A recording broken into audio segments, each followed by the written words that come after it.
Hello everyone, welcome to brand new tutorial on AWS. So before we get to AWS, so there are different frameworks in AWS to connect and create the lambdas like AWS based inbuilt serverless SAM model, okay, which is SAM meaning serverless application model.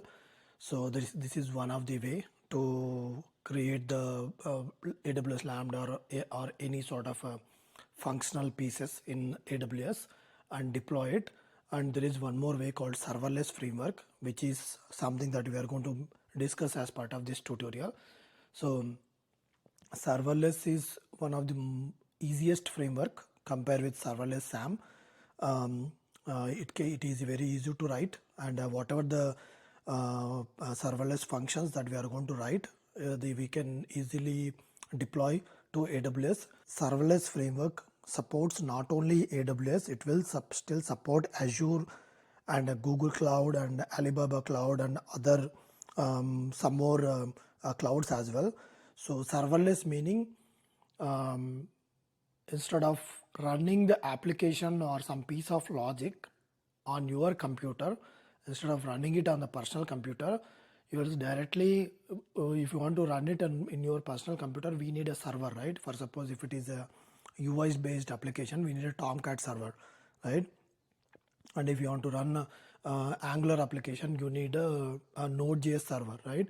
So instead of using these two type of things, we can directly deploy this application to the cloud, and cloud is going to take care of maintaining, handling that particular server, which is of Tomcat server or Node.js server or any other server. Okay, so since we are not going to maintain the server, so for that reason it is serverless. Okay, so we just write the code and deploy, but we don't care about what kind of a server it is running in and what is the version of the Tomcat server, or we don't need to worry anything about the server.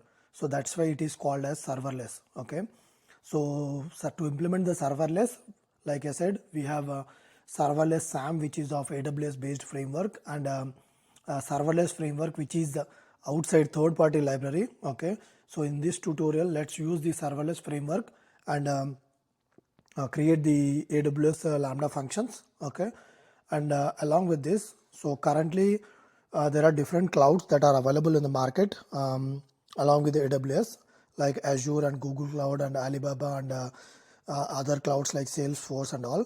But as of today, like as of 2024 first quarter, right? So still AWS is maintaining 31% of the cloud market. Okay, and the second one is Azure. Azure was like 5 years back, if you see, Azure was maybe occupying like around 10 to 11%, something like that. But right now Azure is growing, and Azure came up to 25% of the share market right now in the cloud world. Okay, and Google Cloud is the third one, which is holding at 11%, and remaining are single digits. So still at this point of time, there is a competition between AWS and Azure. So let's focus on AWS in this particular tutorial.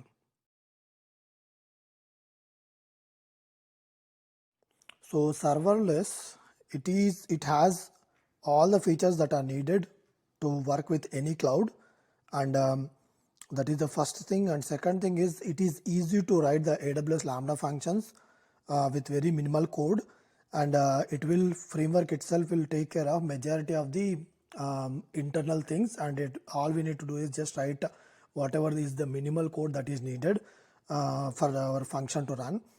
And it has a support for Node.js, Python, Java, and a lot of other programming languages also. And also it supports full life cycle.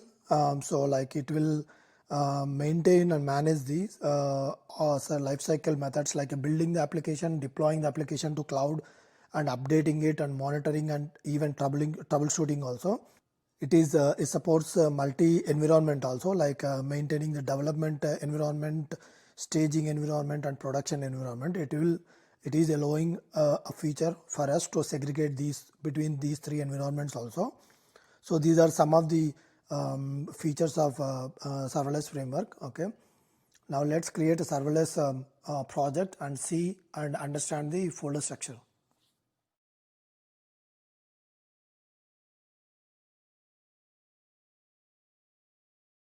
So right now, so I already installed serverless. So for that reason, it is allowing me to show this, it is displaying this a different type of projects to choose. But if you don't have a serverless, all you need to do is npm install. It should be globally installed. Okay, and you need to run this particular command so that it will install the serverless.